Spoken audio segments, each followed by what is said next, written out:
Vrnitve v šolo so se nekateri zelo razveselili, drugi pa malo manj.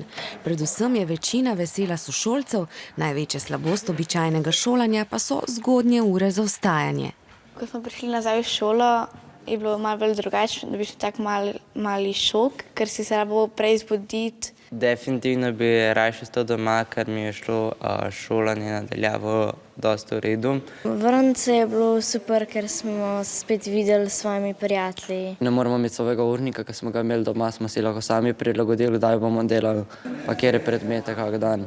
Mladim upoštevanje pravil korona časa ne povzroča velikih težav, a kljub temu običajna šola ni takšna, kot je bila. Med drugim je druženje z učenci v drugih oddelkih prepovedano. To me ne moti toliko. Motilo bi me sam, če se ne bi smeli družiti s sošolci. Z drugimi razredi me pa ne moti toliko.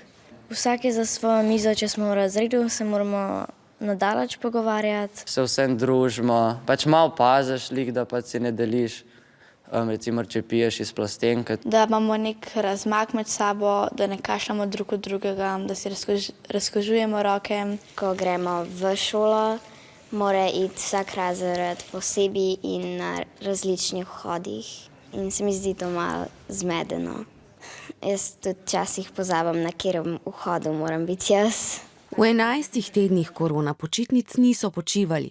To pomeni, da je ocenjevanje večinoma že pod streho.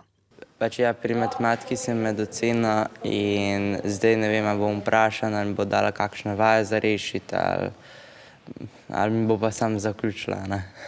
To drugače pa samo utrjujemo snov, pa malo ponavljamo, pa gremo več ali manj ven. In to je mladim všeč.